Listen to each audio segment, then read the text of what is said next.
we go. Hey, everybody. It's time for more organic chemistry and specifically carbon NMR spectroscopy. So we're going to look at NMR, nuclear magnetic resonance spectroscopy, specifically tuned to carbon atoms. So we're in Key Concept Unit 4, Part 3. And the first half or so of this document talks about the background of NMR spectroscopy, how the instrument works, how the data is generated, and I put together a video. So take a look at that one. It's going to introduce you to the technique of NMR spectroscopy, and it applies both to carbon NMR as well as hydrogen NMR. So I'm not going to go over this in detail because it's in the video. So hopefully you've had a chance to look at that. Let's just highlight a couple of key ideas here. So where's my, whoops, can't grab the pen and scroll at the same time. So this spectrum right here is some raw data, not raw data. This is the process data for this molecule. There's an ester with a couple of methyl groups on it. And this data is tuned to hydrogen. So what's the technique of NMR spectroscopy? Well, in a nutshell, we're going to shine radio waves on this molecule of various frequencies while the molecule is sitting in a magnetic field. And it turns out, watch the other video for a little description, that depending on where the hydrogen, we're tuned to hydrogen, is in the molecule, that is it close to electronegative atoms, or is it close to pi bonds, or not, that's going to change what frequency of radio waves the hydrogens will absorb. And this data is saying which frequencies were absorbed. So for this molecule, it's tuned to hydrogen. So only the hydrogen atoms are absorbing radio waves for this data. And there's two peaks, two frequencies. Cool. What do we get out of that? Well, the peaks are different frequencies. And the way this works, again, the other video I'll explain a little bit better. The farther to the left, we say they're more downfield. And those hydrogens are closer to electronegative atoms and or pi bonds. So here we got peak labeled A, peak labeled B. A is farther downfield. And so it turns out these hydrogens are generating peak A because they're right next door to an oxygen atom. These hydrogens labeled peak B are next door to a carbon, which is then next door to an oxygen. The oxygen atoms and the pi bond are farther away. And so they're not shifted as far downfield. The other thing that's interesting here is that there's only two peaks, and yet there's 6 hydrogens. What's that all about? Well, for this methyl group labeled A, all 3 hydrogens are the same distance away from the oxygen. So all 3 hydrogens absorb at the same frequency. So they all absorb radio waves, generating a peak, and the peaks just stack up on themselves. 3 peaks, 1 for each hydrogen, and they just add up to a single peak. We say these hydrogens are equivalent because they're absorbing at the same frequency, same distance from the electronegative atoms and the pi bonds. Same is true for these other hydrogens. They're the same distance away from the pi bonds and electronegative atoms. Let's see, what else do we need? Ooh, I think I went too far down. Try again. Yep, there's a spectrum. Talked a little bit about downfield deshielding. Take a look at the video for a better description. TMS is a molecule we put into the sample when we're analyzing our molecules, our sample. You have to add a little TMS, tetramethylsilane, so the instrument knows where 0 is on the x-axis. So the TMS molecule helps identify where 0 is. So that is a peak here, but it's not from our molecule. So we need to ignore it or label it TMS and realize, okay, that's not part of the molecule. Don't analyze that data to help us figure out what the molecule looks like. Some more math here. Equivalence, we talked about that. And the solvents. Okay, so turns out that the NMR works best if the material is liquid. So you can run these neat, meaning it's just a pure molecule, but you need quite a bit of it to fill up the NMR tube. It's like a narrow test tube.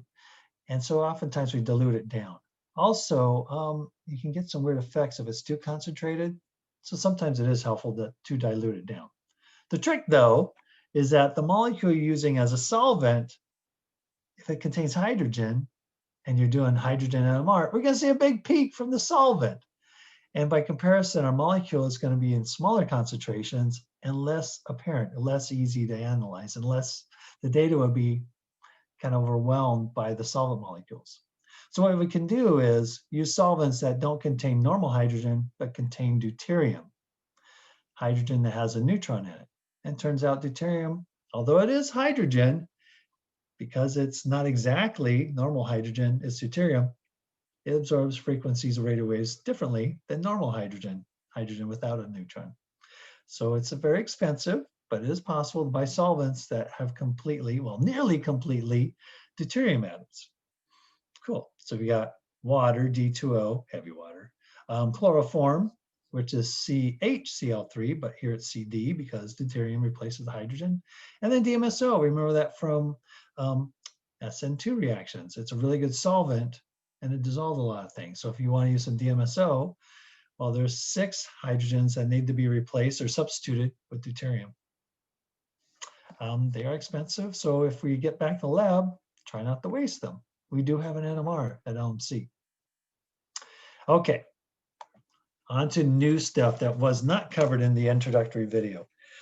Carbon NMR specifically. So just to make it clear, this data runs from 0 to 10. That's the typical range if you're looking at hydrogen. We can use the same NMR instrument and retune it so that it can pick up frequencies of radio waves absorbed by carbon. And that's what we're going to do now. Okay, what about carbon? So normal hydrogen, H1, and deuterium, H2, they both can absorb radio waves. We say that they are NMR active. Carbon, however, is mainly carbon-12. And it doesn't absorb the radio waves. That's unfortunate.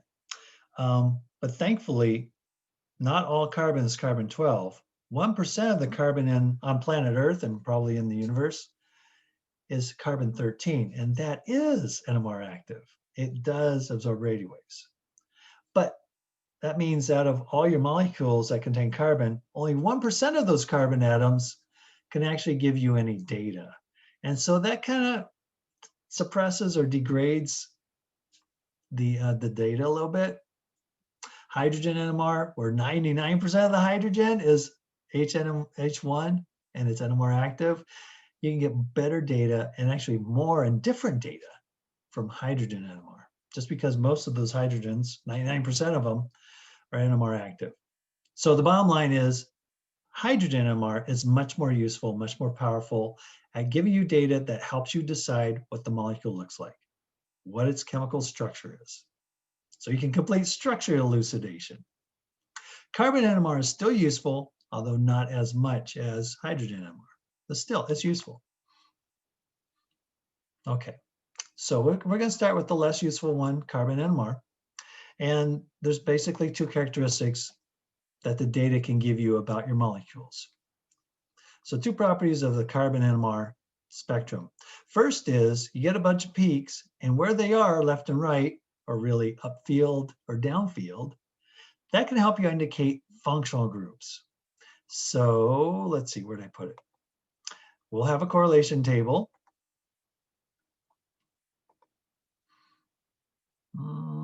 There it is.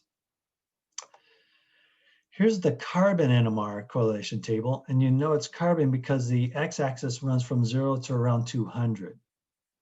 Hydrogen, which is the next correlation table, H1 NMR runs from 0 to around 10. So you see all these numbers are between 0 and 10. This is the correlation table for peaks from hydrogen NMR. This is the table from carbon NMR. And then in a previous video on IR spectroscopy, numbers between 4,000 and 400, the upside down peaks, that's IR, infrared. And actually on the correlation table right up here it says IR. Today we're talking about this one, carbon. Okay, like we said with the IR spectrum, these are average numbers. So be flexible. These are not rules, these are more like suggestions. as to what functional groups correspond to what peaks. More so with the carbon NMR. I mean, look at this range. So if you have a peak anywhere downfield of 160, it's probably a carbon-oxygen double bond. But if you have a peak at 155, right about here, well, then maybe it's a carbon that's double bond oxygen, or maybe it's a carbon double bonded to another carbon. What if you see a peak of 120? Well, it might be a carbon, right? This is carbon NMR. So the peak you see is from the carbon that might be triple bonded to nitrogen, might be part of a benzene ring, an aromatic compound, or maybe it's just simply an alkene carbon. What about a peak at 80? Well, maybe that's a carbon that's triple bonded to another carbon.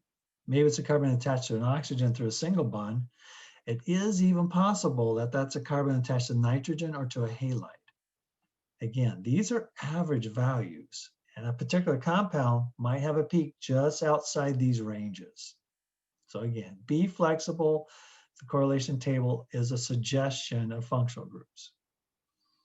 And the peak position, left and right on the scale, helps you indicate which functional groups are more likely. That's the first piece of information that carbon NMR can give you. Oh, and a heads up, a little sneak preview. Same is true in hydrogen NMR.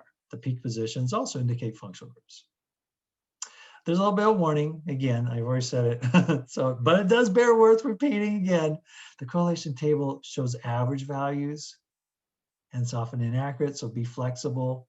If you want some better data about functional groups, look at the IR first, the infrared spectrum. That's more reliable.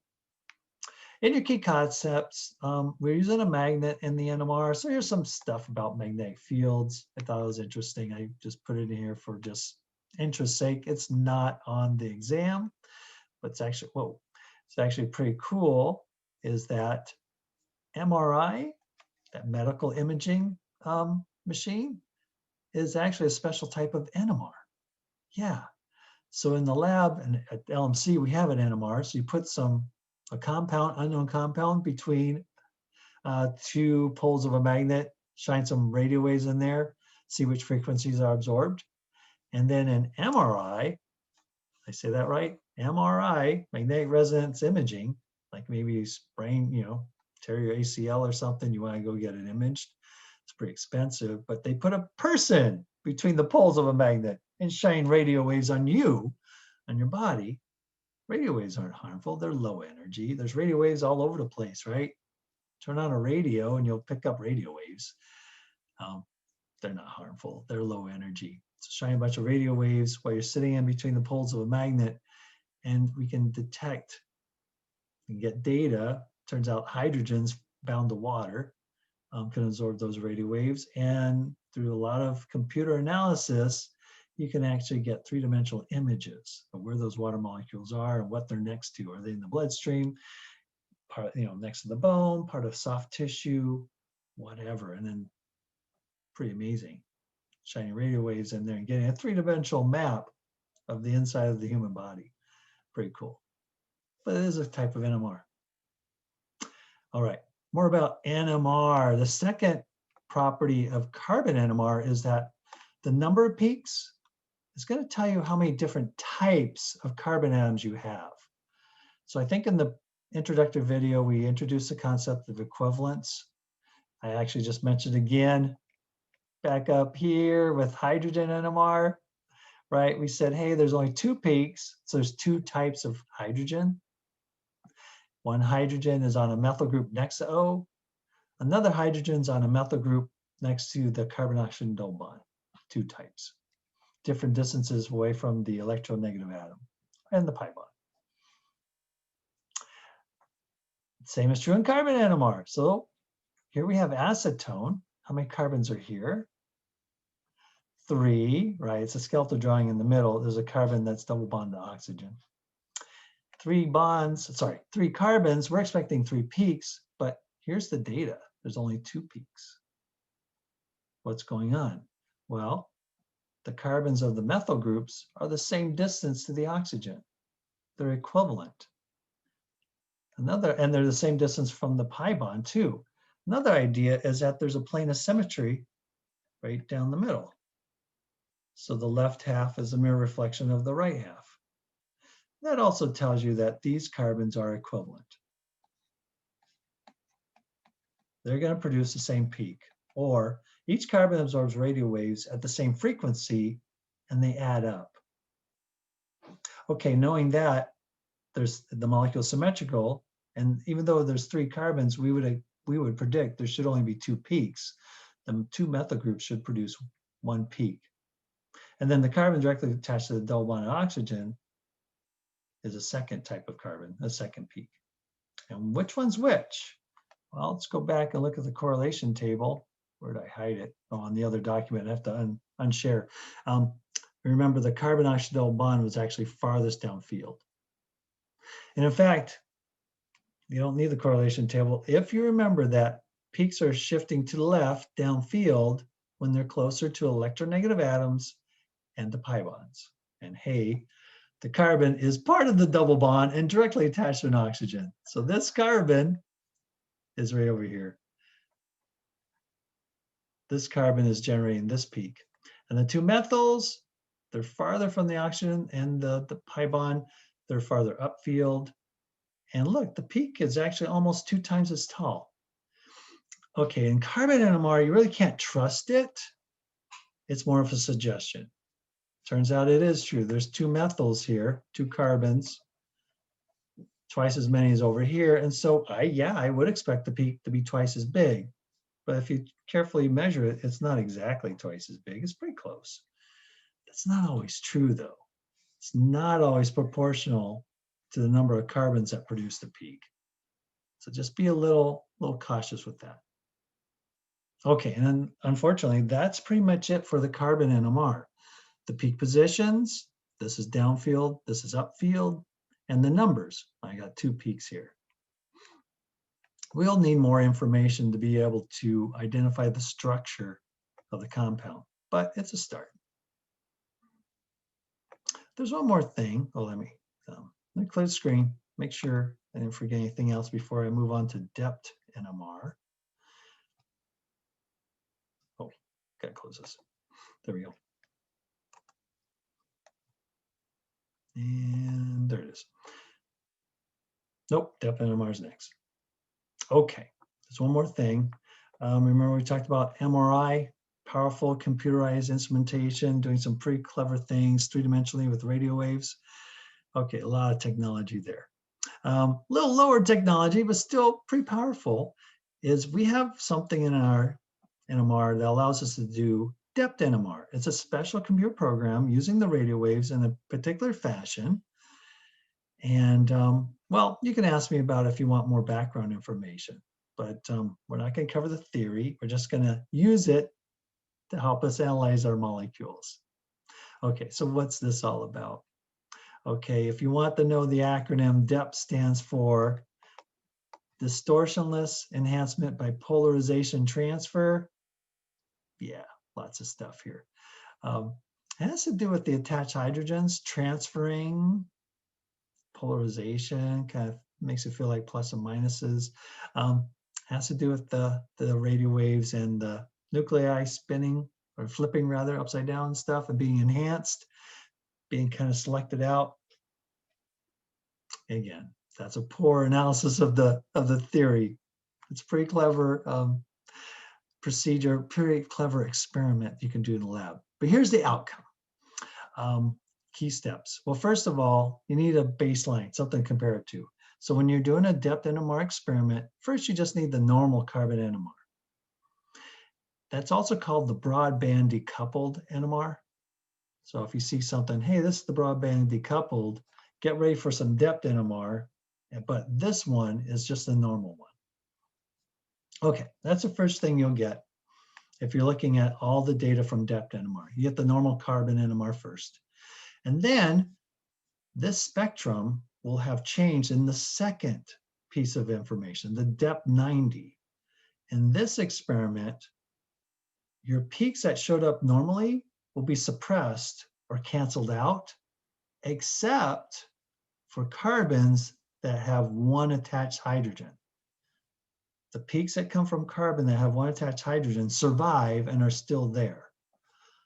All the other carbons, their peaks will be suppressed or blocked out, erased.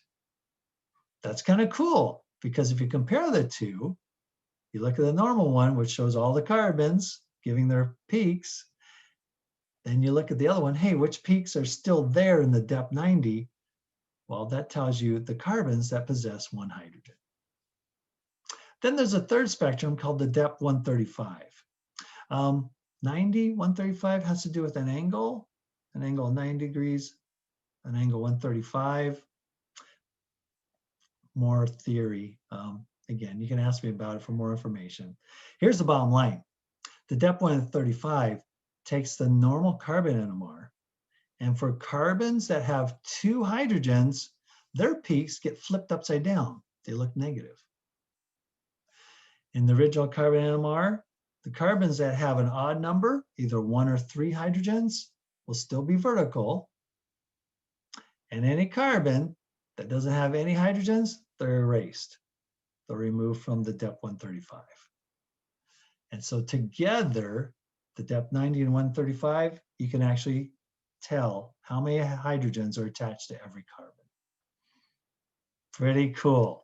All right, let's go look at some data and kind of explore that a little bit more.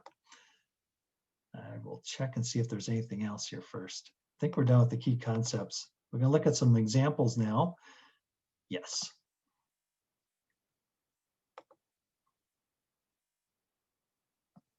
Let's go to, whoops, wrong page.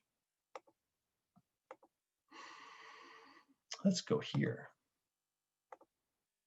Okay, before we go back to the DEPT 90, let's just look at a regular carbon NMR, the so-called broadband decoupled. Okay, here we're told what the molecule actually looks like. That's nice. Okay, how many carbon atoms are in this molecule? Well, 6 carbon atoms make up the benzene ring, and then there's a carbon in the ketone and a carbon in the methyl group. There's 8. So I expect 8 peaks. How many peaks do I get? I got 1, 2, 3, 4, 5, 6. TMS doesn't count. Remember, that's the reference solvent, the reference compound, rather, that tells the instrument where 0 is. So we don't use this peak. Okay, there's only 6 peaks? Wait, but I thought there was 8 carbons. Well, right here, there's a local plane of symmetry. If you start, where's my pen? If you start kind of here, actually through the bromine, that works. And you cut it right to about here and stop. So you don't have to make the entire molecule symmetric, just a local region symmetric. That's how the NMR works. It's not like a meso compound. Although I think if you rotate this and put the oxygen in and out of the plane and the methyl group below, you could actually cut it symmetrically. You don't always have to. Anyways, this carbon, number 4, and this carbon, 4 prime, little apostrophe there, pronounced 4 prime, carbon 4 prime, carbon 4 are the same distance to the oxygen and to the double bond. They're also the same distance to the electronegative bromine. And so carbons 4 and 4 prime should produce the same peak. Each of them absorbs radio waves, and then their peaks stack on top of each other and actually appears one peak. And so through some other data, use of other data, it was determined that this peak is due to both carbons 4 and 4 prime. And then 5 and 5 prime are also symmetrical. They're also equivalent, and they too are producing the same peak. Carbon 3, carbon 6, carbon 2 and 1, they're all unique. 1 carbon per peak. Okay, but then look, carbon 2 and carbon 3, carbon 6, their heights are about the same. So it kind of makes sense. Yeah, okay, so 1 carbon makes a peak about yay high. But wait, look at carbon 1, it's twice as big. Are there 2 times as many carbons in here? Nope, can't trust the heights. But it is suggestive. We counted 8 carbons, but only 6 peaks. So that tells us there has to be equivalent carbons and 2 equivalent carbons. So where are they? Well, they're in the most likely in the tallest peaks. why is this peak so darn tall? It's more than twice as big. Well, it's carbon, it's not reliable. The peak heights are not reliable, but at least it's suggesting, hey, the largest peaks probably have more than one carbon producing each of those peaks. And it's true here. 2 carbons produce this peak on the left, 2 carbons produce that peak on the right. Cool. What else do we know? So we looked at the number of peaks, that's one property. We can also look at the peak positions. So do I have the correlation table here? Oh, I'm drawing. Let's clear all my drawings. Let's close this. Can I scroll now? Yes, got the correlation table here. Okay, so carbon 1 is around, I don't know, 25. It's not so important that you measure the peak position exactly, because you're going to use that peak position with this correlation table, which you got to be flexible with. So just getting an approximate number is good enough. It's around 25, nearly 30. Here's 25, nearly 30. So based on the correlation table, carbon 1 might be next to a hydrogen. Sorry, that's halide. Might be next to a halide, or it could be just an alkane. I guess this might be a tertiary carbon with only, carbon with only 1 H, secondary carbon with 2 H's, methyl group with 3 H's, primary carbon. Doesn't really matter. Around 25, it could be any alkane or halide. There's a remote chance it might be close to nitrogen. Wait, we have this structure. Where is carbon 1? It's an alkane group. It's a methyl group. So correlation table is pretty close. Actually, this edge here is pretty close to where that peak is. Nice. What about carbon 2? Oh, that's way downfield. It's way over here. Carbon 2 is right here. It's the one attached to the oxygen through a double bond. And the correlation table, downfield, far to the left, says, yeah, double bond O's, those carbons are way downfield. Yeah, it's way down here. That makes sense.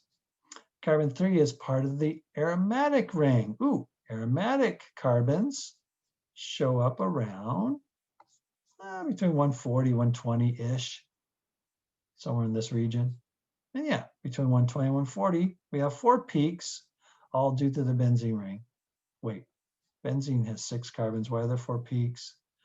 Because it's symmetrical. Peak 5 and 5 prime, same distance to electronegative atoms. There's an internal plane of symmetry. Yeah, they're absorbing at the same peaks. They are equivalent. And I think 5 was here on the left side. Yep, and carbon 4 was on the right. Those are all our peak positions. And we got the numbers. So we've analyzed all the carbon NMR data as much as we can. Let's look at DEPT NMR. Oh yeah, we got all this information we went over earlier. But now let's put the practice. Okay, so I got the correlation table we can refer to, because even the DEPT NMR is still carbon NMR. We can still use a correlation table for added information. Let's start with first broadband decoupled. And here's some more information. Let's give you the chemical formula for the unknown compound. C8H16O. An O? Is it double bonded? Maybe. Wait. Carbon oxygen double bond. If this oxygen is double bonded to carbon, we should see a peak around 160 or more downfield. Ooh, here's 160 in downfield. We don't. We probably don't have a ketone, an aldehyde, a carboxylic acid, ester, amide. No carbon oxygen double bond. But do we have even a degree of unsaturation that allows for a pi bond? Why don't we check? Let's count up the degrees. So the formula is 2 times the number of carbons plus 2 more, minus, how many do we actually have? 16. Just for any heteroatoms, oxygen counts as 0. Halides counts as hydrogen, so you add them in. Nitrogen are negative. No, not nitrogen, you subtract them. Okay, so what we have, 2 times 8 is 16, plus 2 more is 18. 16 and 0 is 16. Divide by 2, let's see, 18 minus 16 is 2. 2 over 2 is 1. Oh, 1 degree means the molecule has a ring or it has a pi bond.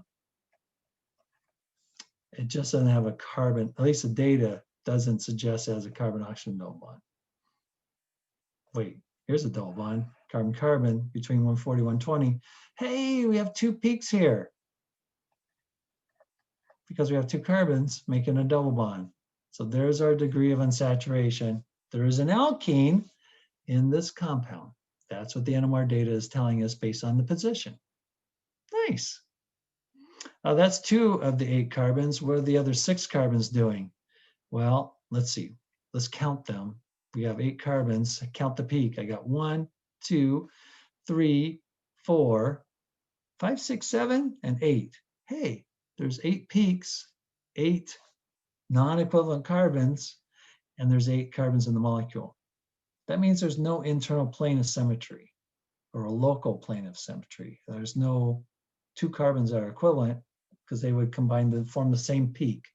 Okay, that's helpful. Not a lot, but like you might say, hey, what if we had like cyclo, the stop sign, cyclohoctadiene, what is it? Cyclooctane. That has a plane of symmetry. So that's not going to work. There's too many equivalent carbons. Also, I already used up the degree to make a ring, and it's supposed to be a double bond. So that was just a bad guess. But if you want to try some other guesses for the structure, your guesses should not have symmetry because every carbon can produce its own peak, and there's no symmetry making carbons equivalent.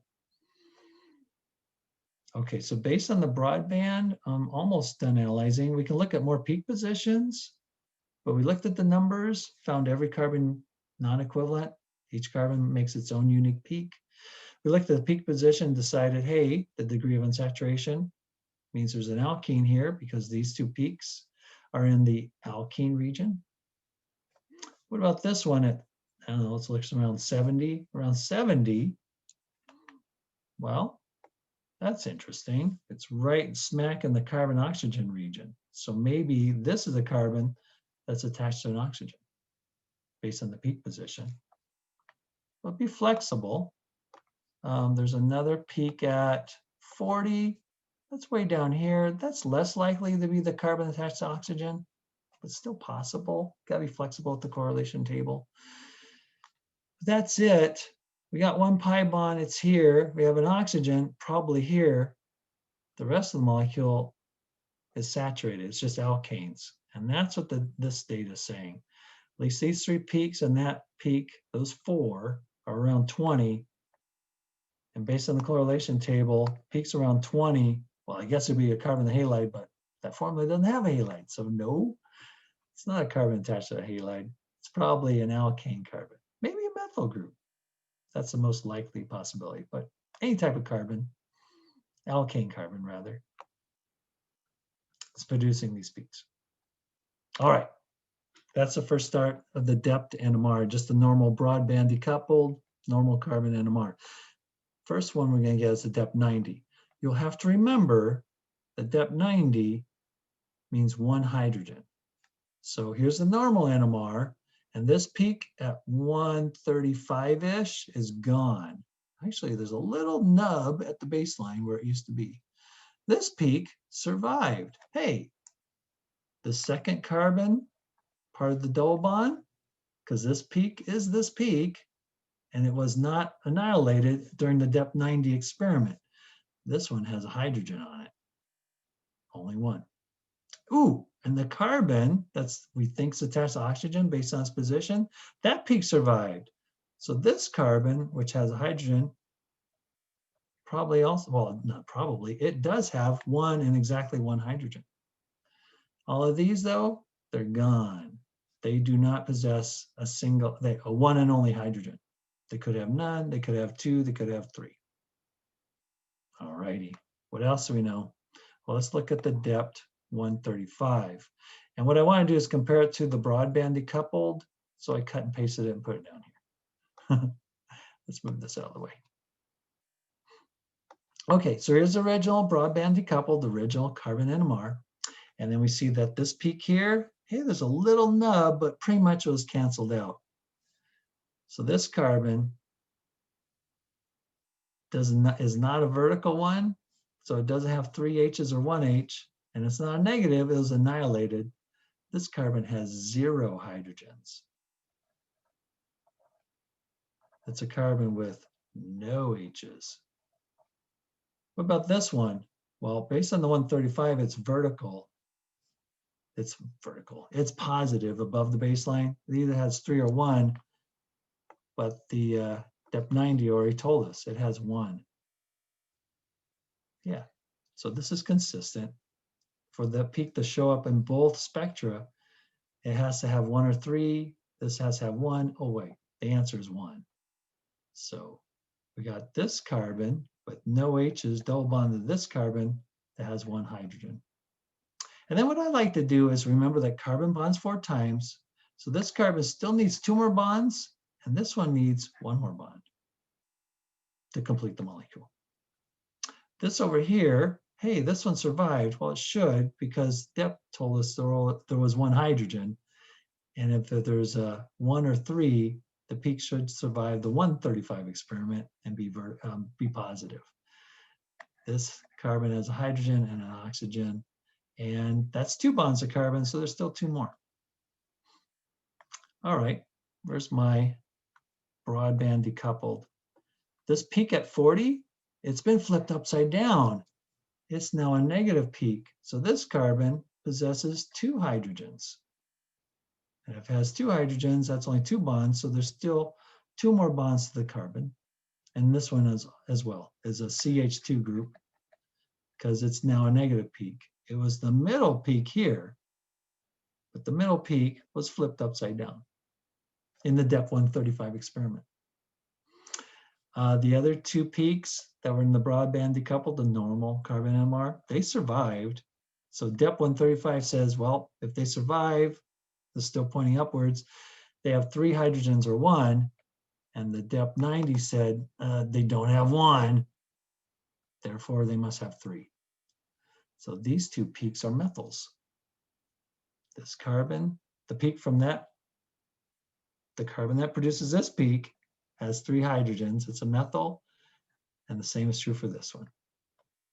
What about this one? Well, DEPT 90 says it didn't survive, it doesn't have 1 hydrogen. Well, here it's positive, so it's either 1 or 3, but DEPT said not 1, so this is another methyl group. And it's at a different position, which means it's upfield, so it's farther from the pi bond, farther from the oxygen than these 2 methyls. These methyls are closer to the oxygen or the pi bond. That's why it's more to the left. Ooh, that's all our peaks. And that's the end of the DEPT NMR experiment. So we can make some educated guesses as to what the structure is. It's got a pi bond, which we identified as a double bond. The molecule has an oxygen, and it's a single bonded oxygen probably. Let's see, let's record some information over here. Let's summarize this. So what I want to do is try to elucidate the structure. Let's figure out what this molecule looks like. What's our data so far? It's C8H18O.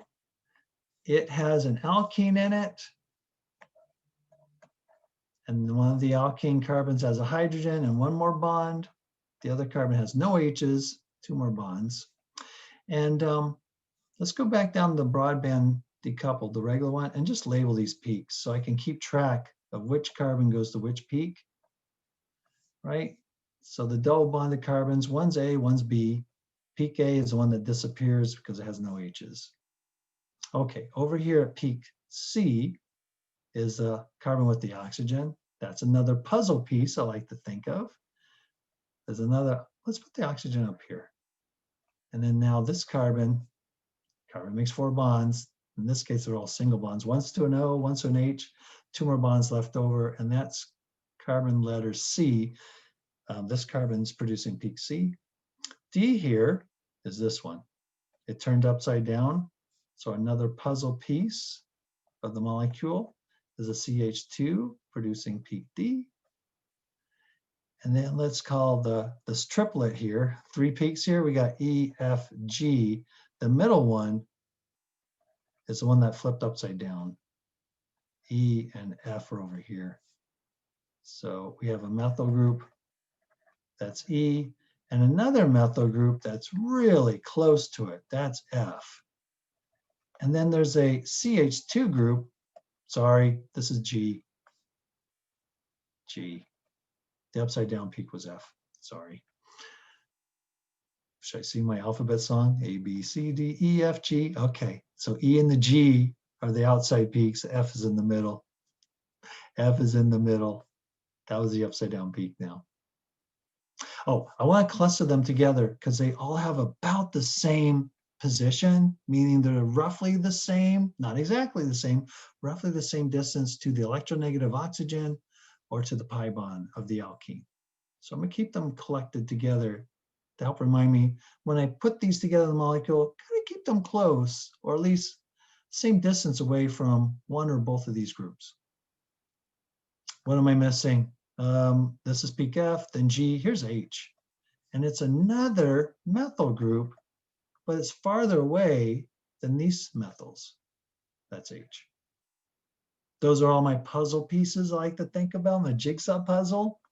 The DEPT NMR told me about what the puzzle pieces were. Am I missing any puzzle pieces?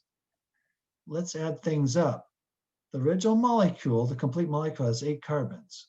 So peak A plus B is 2 carbons, 3 carbons, 4 carbons, 5 carbons, 6 carbons, 7 carbons, 8.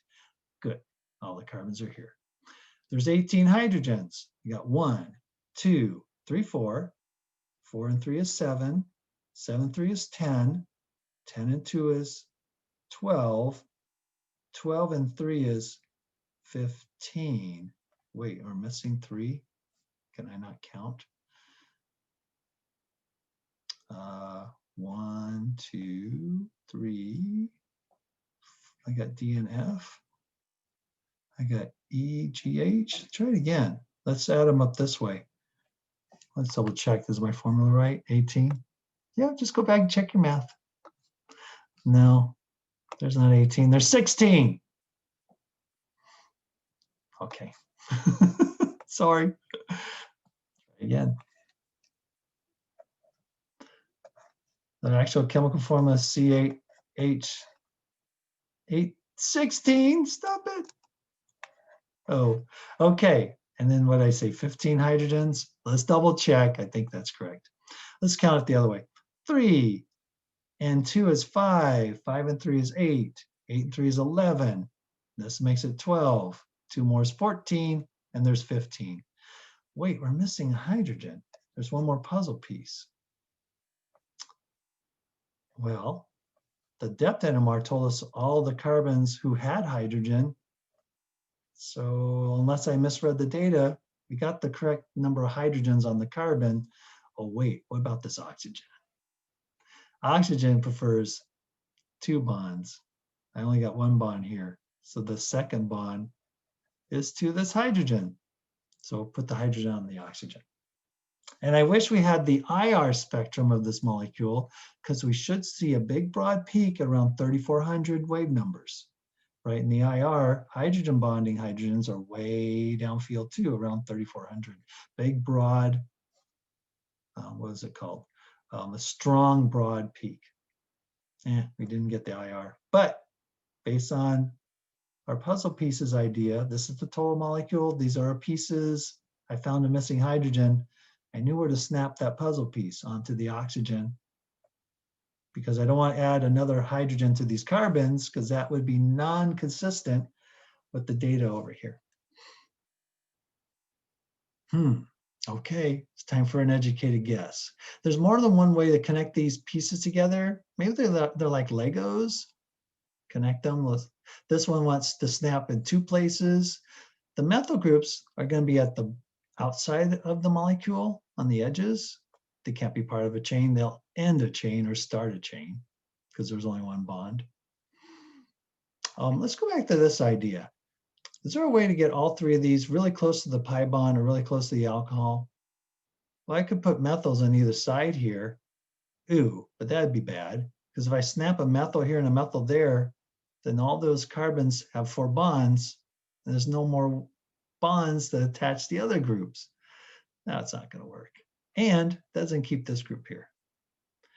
But there's 3 bonds to this alkane. So maybe, and this is just an educated guess, maybe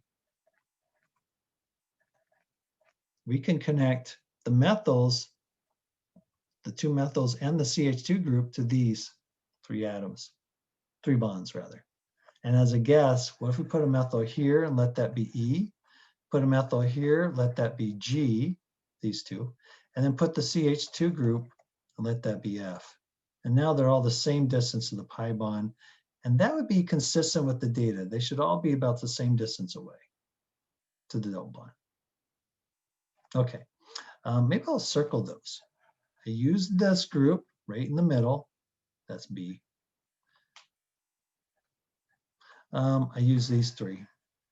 So I snap those Lego pieces together. I got 3 pieces left. Okay. I can't put the methyl group on, right? So if I attach the methyl group here, then all the carbons have 4 bonds, and there's no way to get these 2 groups connected. So I have to put this one or this one next. If I put the oxygen, the group with the oxygen, now this carbon is really close to the oxygen, whereas these are farther away. I would expect that to send peak F downfield, being close to the oxygen. So given that, I want to put this piece next to get a little more distance. So I've used this piece, that's peak D. So now, can I put the methyl group on? No, they'll stop or terminate the molecule. I have to put this group on next. And then finally, okay, so I used up this group. Finally, I put the methyl group on last. That's peak H. And this one was C. Sing the alphabet song. Did I get everybody here? This is a lowercase h, not an H of a hydrogen attached. There's A, B, C, D, E, F, G, H. 1, 2, 3, 4, 5, 6, 7, 8 carbons. Good. Awesome. And then it turns out there is an answer key. Where did I put it? I hit it way over there, so I wouldn't look at it.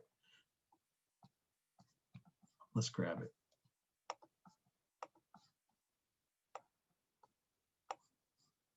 How did we do?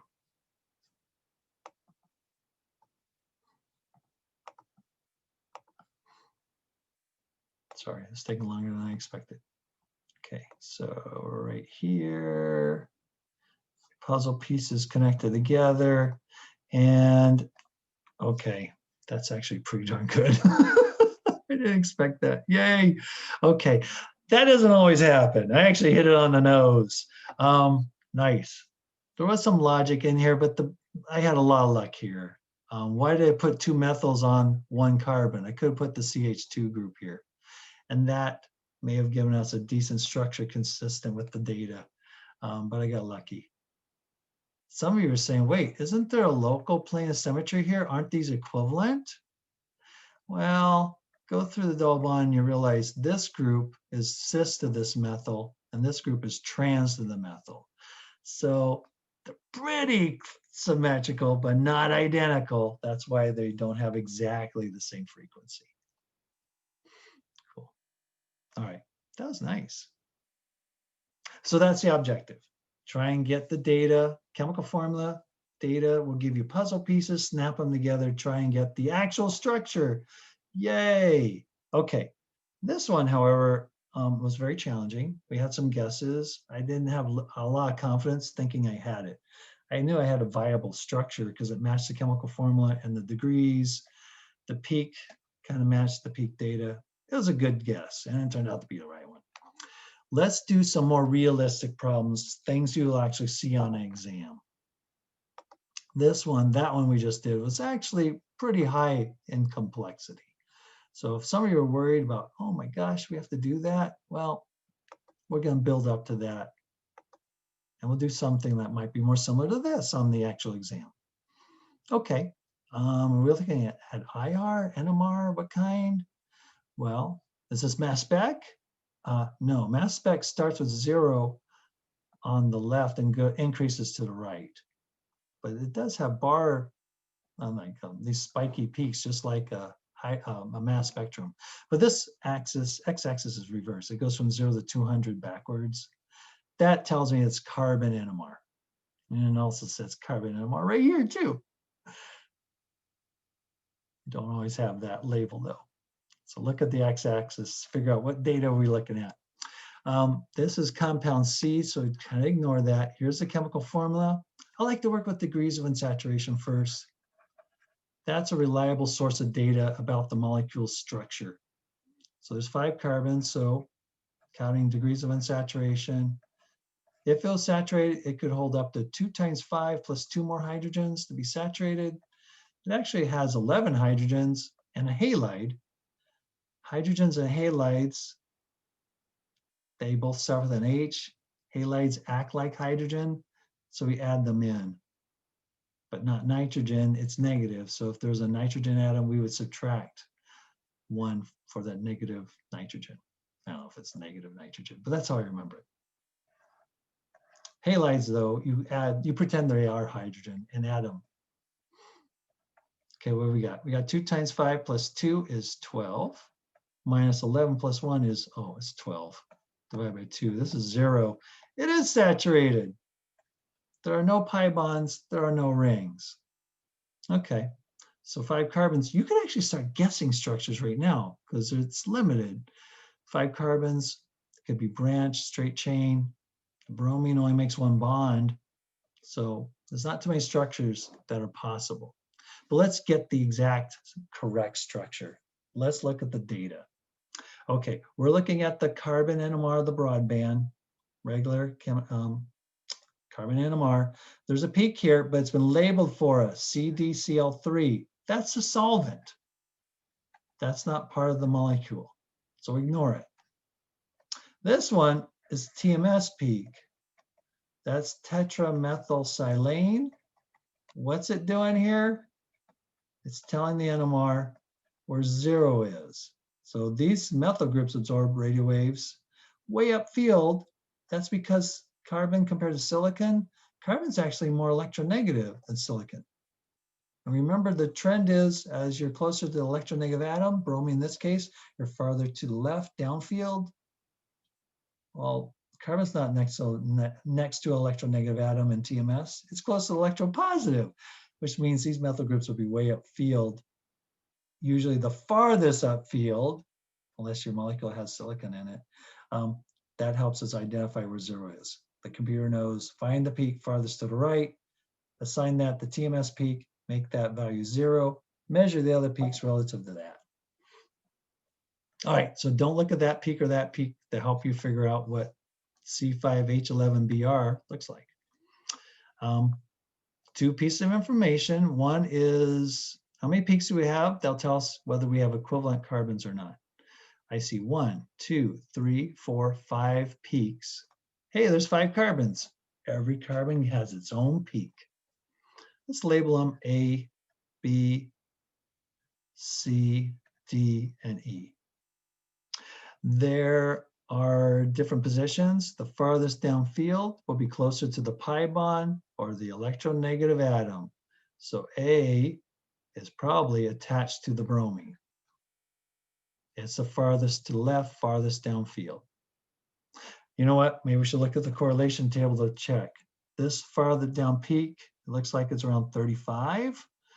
Does it make sense that a carbon could be attached to a halide if the peak is around 35? So where's 35? Here's about 30, here's 35, go up. Oh yeah, it's a wide range where carbon attached halides can absorb radio waves. And it's consistent. 35 is fine. It makes sense. Where was I? This one. And everything got erased. All right, put everything back. You gotta remember that. All right, the degrees was saturated. This is peak A, B, C, D, and E. And we said peak A probably has the bromine. I think that's everything we had. We had a bunch of math here telling us it was 0 degrees, it was saturated. Okay, we looked at the peak positions. We looked at the numbers. Everybody has their own peak. Wish we had the DEPT NMR. We do. So what can happen on your exams and in the homework is that we'll save you some time. We will analyze, the author of the book or myself, will analyze the DEPT data. And then we'll actually label the broadband with the information from the DEPT NMR. For example, peak E has been labeled a methyl group. So in the DEPT 90, it was gone, disappeared. There was no peak at, was at 15? This peak disappeared, meaning it did not have one hydrogen, one and only one. In the DEPT 135, there was a peak. It survived. So the DEPT 135 said, hey, this peak comes from a carbon with either one hydrogen or three. And the DEPT 90 says, no, it's not one hydrogen, therefore it must be methyl, 3 hydrogens. What about all the other peaks? Well, in the 135, they were all upside down peaks, which means they have 2 hydrogens each. So all 4 of these were flipped upside down in the DEPT 135. Okay, so that was the interpretation. Here's the answer, the interpretation from the DEPT NMR. And awesome, this will help us identify puzzle pieces. Peak A has 2 hydrogens. That's peak A. It was one of the peaks that's labeled all others, yeah. How many bonds of carbon? Well, it's supposed to be 4. I got 3 of them right now, so there's one more bond. Peak B is, well, CH2 group. Peak C is a CH2 group. Peak D is a CH2 group. This is getting repetitive. Peak E is the methyl group. Okay, do I have all my puzzle pieces? I got 1, 2, 3, 4, 5 carbons. Good, it's C5. I need 11 hydrogens. I got 2 here, 2 more is 4, 2 more is 6, 2 more is 8, 8 and 3 is 11. Yep, they're all here. They also have a bromine. Oh yeah, I've already put on peak A, the farthest downfield. Yeah, I have all my atoms. These are all my puzzle pieces. Snap them together. Well, can I put the methyl group next to A? Nope. If you snap on the methyl group, all these carbons have 4 bonds. No more bonds to connect the other puzzle pieces. That's wrong. So don't put the methyl group next. Put on one of the CH2s. And after you put on one of the CH2s, then can you put on the methyl? No, that ends the chain. You're going to have to put all the CH2s together. This is peak A. How many CH2s do I have? 4 of them. 4 peaks are CH2s. And then you can put on the methyl, which we know is peak E. Now, this specific CH2, is this B, C, or D? Well, what's the pattern? The pattern is the peak position is closer to the bromine, the electronegative atom. The closer the carbon is, the more downfield it'll be. A is the farthest because it's the closest. B is the next farthest down, so it's the next closest. And so forth. Here's C and D. D is the not that far downfield. It must be a lot farther from bromine. Yep, it is. E is way upfield because it's the farthest from bromine.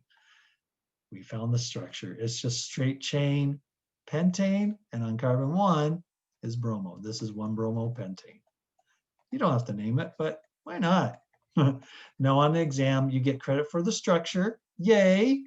You also get points for correctly assigning the peaks. You must assign peaks for full credit. So you found your structure. Well, tell me which carbon produced which peak. Here we go. Peak A was produced by this carbon, and so forth. We've assigned the peaks. Nice. Okay, that was a good sample problem. Let's do another one. I think we can just go up to another one. Where's my cursor or my scroll bar? Here we go. There's another one. It's also C5H11. Hey, it's a straight chain. No, the data is different. It's a different isomer. It has a different structure. Whoops. Pen, please. Thank you. Okay, so what we got? Well, we could count the degrees again, but we already did. C5H11Br is saturated. No pi bonds, no rings. That's solvent.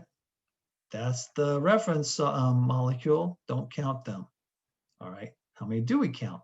Well, there's 4 peaks, but there's 5 carbons. We have an equivalent carbon. One of these peaks has 2 carbons in it. Which one do you think it is? The biggest one. It's the biggest, tallest. I should say tallest. It probably has, or was made, this peak was probably from 2 carbons, because there's 5 altogether. 1 carbon here, 2nd carbon there, 2 and 3 are here, and wait, 1, 2, 3, 4, and 5. 5 carbons altogether. I don't know what that thing is. Let's label them. This is peak A, this is peak B, this is peak C, and C has 2 methyl groups. The DEPT NMR says peak C has 3 hydrogens. Peak B has 2 hydrogens. Peak A didn't have any, and peak D is another methyl group. All right. We counted the numbers. They tell us about equivalent carbons. We found it. We're thinking maybe the equivalent carbon's hiding in this peak. 2 methyls. All right, the peak positions. Who's farthest downfield? A is. That's probably where bromine is attached. Farthest downfield means closest to the electronegative atom or the pi bond. All right, let's put together our puzzle pieces. We got a carbon with the bromine. That's peak A. And I only see 1 bond, so there's 3 more bonds to attach to A. B is a CH2 group with 2 bonds yet to go. C, peak C is being made by 2 methyls. They have to be the same distance to the bromine. It has to be symmetrical about the methyl groups. And then what we have? We have peak D, which is another methyl group that cannot be the same distance as these. You know what you can do to make sure that these methyl groups are the same distance to the bromine? Put them on the same carbon. So if I put this methyl group and this methyl group on the same carbon, there's an internal plane of symmetry right here. The methyls are in fact the same distance to the bromine. So I took care of those 2, put them on the same carbon as your carbon with the functional group, the electronegative atom, or the pi bond. Cool. All right, so then should I put the methyl group on next? No, for 2 reasons. If you put the methyl group on, it too is the same distance away from bromine. So with 3 methyls on the same carbon, all 3 should produce the same peak, and they didn't. More importantly though, attaching the methyl group now ended the chain, and there's no more bonds available to put on this group.